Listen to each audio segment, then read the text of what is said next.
Tonight, I ask you for the opportunity to continue fighting on your behalf, the opportunity to deliver for Trinidad and Tobago, the opportunity to protect Trinidad and Tobago, the opportunity to represent Trinidad and Tobago, and the opportunity to keep that band of thieves outside of the Treasury.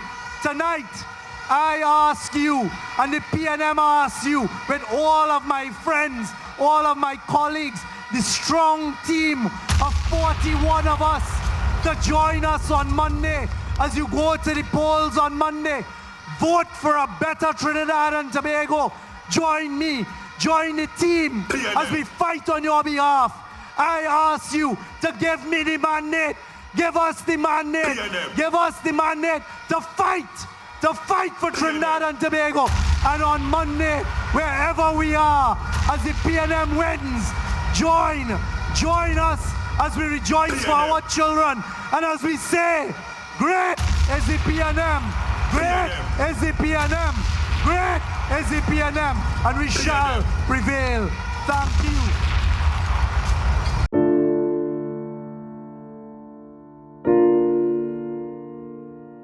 But this was not to be. The devastating defeat of the People's National Movement, PNM, in Trinidad and Tobago's 2025 general election marks a dramatic shift in the nation's political landscape and offers important lessons for incumbent parties. The opposition United National Congress, UNC, led by Kamla Persad-Bissessar, secured a landslide victory, winning 26 out of 41 seats, while the PNM managed only 13 and the Tobago People's Party, TPP, took 2. This outcome was shaped by a confluence of political, economic, and leadership factors that eroded public confidence in the PNM after nearly a decade in power. Key factors behind the PNM's defeat. The key factors behind the surprising defeat of the PNM includes 1. Leadership instability and the snap election. The sudden resignation of Prime Minister Keith Rowley and the rapid ascension of Stuart Young, who called a snap election, created an atmosphere of uncertainty and weakened the PNM's campaign effectiveness. 2. Economic hardship and rising crime. Persistent economic challenges, high unemployment, and a spike in violent crime, including a state of emergency, deepened public dissatisfaction with the incumbent administration. 3. Loss of traditional strongholds and marginal seats. The UNC's coalition building and targeted campaigning enabled it to capture key marginals and even breach traditional PNM strongholds like La Brea and Point Fortin, while the party lost both Tobago seats to the TPP. 4. Effective opposition campaign and coalition building. The UNC's promises of economic relief, job creation, and healthcare improvements resonated with voters, while its alliances with labor and regional groups broadened its appeal.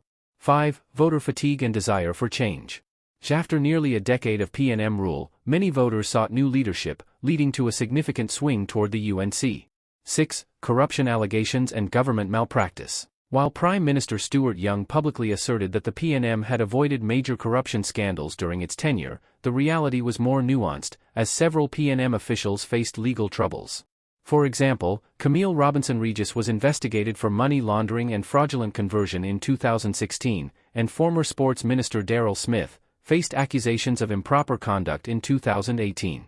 Young emphasized the administration's efforts to improve transparency, contrasting their record with the UNC's previous OAS highway contract scandal. Today, you opened a brand new highway that we had to fight for you to get that highway. And it reminded me, because we only have one working day before the election, it reminded me of a UNC time when on the last working day of election, before election in 2015, they removed a clause from the Point Fortin to San Fernando highway, almost giving away $970 million to a contractor that was bankrupt in Brazil. Ask yourself why, and remind yourself that is the type of behavior of those who are now trying to get back in office. So make the comparison. However, these assurances were undermined by persistent public skepticism and the opposition's insistent narrative of government malpractice. The UNC capitalized on allegations of last-minute deals, particularly the controversial disposal of the Petrotrin refinery, which the opposition decried as a last-gasp corrupt deal to benefit select interests before leaving office. The UNC pledged to investigate these transactions if elected, reinforcing the perception that the PNM was not immune to corruption or questionable governance. Moreover, the PNM's own rhetoric about the UNC's history of corruption may have backfired, as voters became increasingly cynical about both major parties and their ability to govern transparently. Corruption allegations and perceptions of government malpractice, even when not resulting in convictions, contributed to a climate of distrust that compounded the PNM's other vulnerabilities. This dynamic serves as a stern warning to incumbent parties. Transparency and accountability are critical, and even the perception of impropriety can erode electoral support. Lessons for incumbent parties. The overwhelming defeat of the much-lauded People's National Party, PNM, in the 2025 general elections in Trinidad and Tobago threw up some important lessons, which incumbent parties in the Caribbean ignore at their peril. Among these are the following. Leadership transitions must be managed with transparency and stability. Sudden changes at the top, especially close to elections, can erode public trust and create openings for the opposition. Addressing economic and security concerns is paramount. Incumbents must demonstrate tangible progress on jobs, wages, and crime, or risk being punished at the polls. Coalition building can be decisive. Opposition parties that unite diverse interest groups and regions can overcome entrenched incumbents. Listening to voter grievances is critical.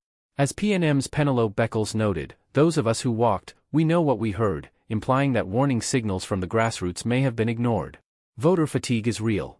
Even long-dominant parties can be swept aside if they are perceived as complacent or disconnected from the electorate's needs. The 2025 general election in Trinidad and Tobago is a blunt and forceful cautionary tale for incumbent parties in the Caribbean and beyond.